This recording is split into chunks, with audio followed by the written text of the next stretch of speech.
নিশ্চয়কৈ ক'ব লাগিব যিহেতু আজি উচ্চতৰ মাধ্যমিক চূড়ান্ত পৰীক্ষাৰ ফলাফল ইতিমধ্যে ঘোষণা হৈছে আৰু তাৰ পিছতে পাঠশালালৈ আনন্দৰ বন্যা বৈ আনিছে কিয়নো যি বিজ্ঞান শাখাৰ প্ৰথম স্থান দখল কৰিবলৈ সক্ষম হৈছে বজালিৰ পাঠশালা আনন্দৰাম বৰুৱা একাডেমীৰ ছাত্ৰ অবিনাশ কলিতাই।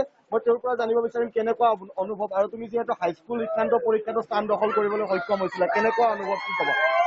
অনুভৱ যথেষ্ট সুখী, সকলোৰে কাৰণে সুখী, কেৱল নিজৰ কাৰণেই নহয়। যিসকলে কষ্ট কৰিছিল, যিসকলৰ শুভাকাংক্ষা সদায় আছিল মোৰ লগত, তেওঁলোকৰ কাৰণে সুখী। যিসকলক মই আজি দুটা মুহূৰ্ত অন্তৰ খুলি সহায় দিব পাৰিছো, তেওঁলোকৰ কাৰণে সুখী। লগতে সকলোলৈ কৃতজ্ঞতা। কেনেধৰণে তুমি অধ্যয়ন কৰিছিলা কি ক'বা? অধ্যয়নৰ এনেকুৱা লক্ষ্য নাছিল যে অমুক স্থান মই অধিকাৰ কৰিবই লাগিব। এটাই আছিল যে যিখিনি পঢ়িম ভালকে পঢ়িব লাগিব যাতে ভৱিষ্যত জীৱনতো কামত আহে। গতিকে সেই হিচাপত পঢ়িছিলোঁ।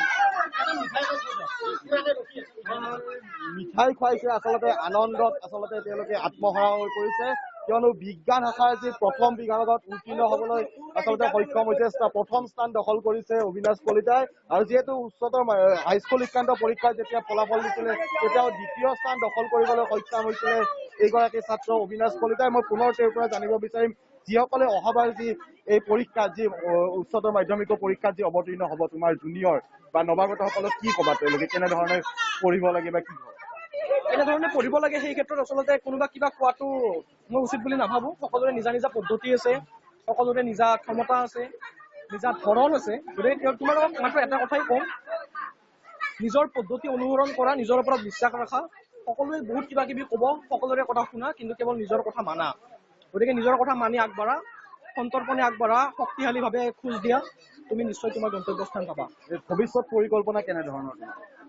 মই মেডিকেল লাইনত যাম বুলি আগতে স্থিৰ কৰিছিলোঁ, যাৰ কাৰণে মই আনকি নিটৰ কাৰণে প্ৰিপাৰেশ্যনো কৰি আছোঁ আৰু ইয়াৰ পিছতো সেই প্ৰিপাৰেশ্যন অব্যাহত থাকিব। আৰু যিহেতু এতিয়া বিশ্বত কৰোণা ভাইৰাছৰ সংকট আৰু যিহেতু তুমি চিকিৎসক হ'ম বুলি কৈছা বা মেডিকেল চায়েন্সত যাবা কি ভাবা কেনেধৰণে চিকিৎসকসকলে কৰ্ম কৰিব লাগে বা যথেষ্ট প্ৰত্যাহ্বান আহিছে এই মহামাৰীৰ সময়তো কি ভাবা? প্ৰত্যাহ্বান আছে, জীৱন এটা প্ৰত্যাহ্বান। গতিকে সেই প্ৰত্যাহ্বানক নেওচিব নোৱাৰিলেও তাৰ বিৰুদ্ধে শক্তিশালী সংগ্ৰাম কৰাৰ বাহিৰে আমাৰ অন্য উপায় নাই। আলবিয়াৰ কেমুৰ দ্য প্লেগ নামৰ উপন্যাসখনৰ সেই এষাৰেই মাত্ৰ বাণী যে আমি ভাগ্যৰ লগত খেৰ মাৰিব লাগিব যেতিয়ালৈকে আমাৰ মৃত্যু নহয়। গতিকে মই সেইটোৱে ভাবোঁ। আৰু চিকিৎসকসকলে কি কৰা উচিত, কেনেদৰে কৰা উচিত সেয়ে ক'বলৈ মই কোনো নহয়। তেওঁলোকে তেওঁলোকৰ কৰ্তব্য সুকলমে পালন কৰি আছে, কৰি যাব, সেয়া আমাৰ বিশ্বাস। কাৰণ তেওঁলোকে আমাৰ একমাত্ৰ প্ৰহৰী এই সমগ্ৰ মহামাৰীৰ বিপক্ষে।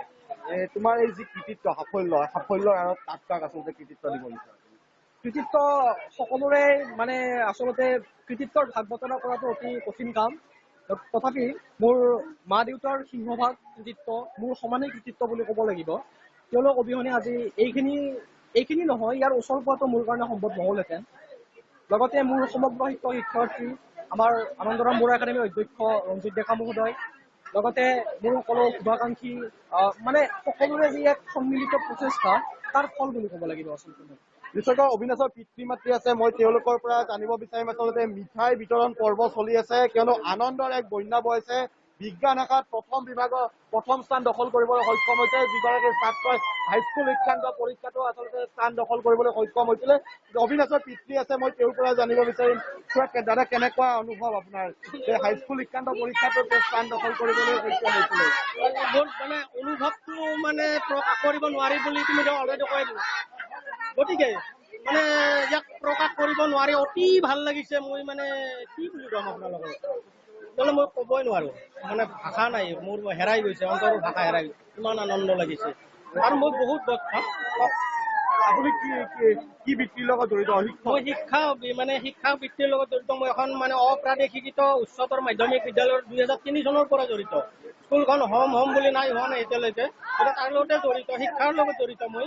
গতিকে মোৰ এনেকুৱা অৰ্থনৈতিক সংকট হৈছে, যথেষ্ট অৰ্থনৈতিক সংকট হৈছে, কিন্তু সেই অৰ্থনৈতিক সংকটখিনিকো মই আওকাণ কৰি আগবাঢ়ি গৈ আছো। আৰু মোক আমাৰ অনুষ্ঠানৰ পৰা যথেষ্ট পৰিমাণে সহায় কৰিছে, সকলো দিশৰ পৰাই, টকা পইচা ফালৰ পৰা। মই কোনো মোক অনুভৱ কৰিব দিয়া নাই যে মই এটা যি এনচাৰ অনুষ্ঠান এটাৰ শিক্ষক, সেইটো মোক অনুভৱ কৰিব দিয়া নাই। মই তেওঁলোকৰ পৰা সহায় সহযোগিতা পাইছো কাৰণে মই আজি সেইটো বেছি আনন্দ অনুভৱ কৰিছো। মই কোনো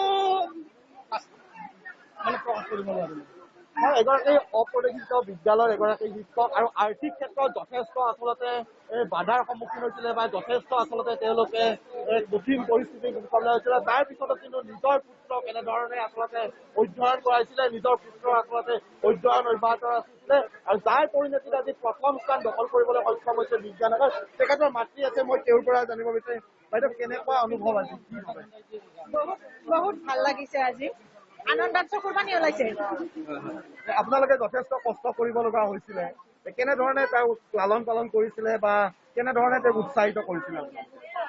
সৰুৰ পৰাই তীক্ষ্ণ অলপ পঢ়াত, সেইকাৰণে আমি সৰুৰ পৰাই তাক বহুত চেষ্টা কৰি আৰ্থিকৰ পৰা যদিও আমাৰ অনাটন, তথাপিতো তাক আমি কোনো কাৰণতে হেৰি কৰা নাছিলোঁ, বাটটোত অনুভৱ কৰিব দিয়া নাছিলোঁ।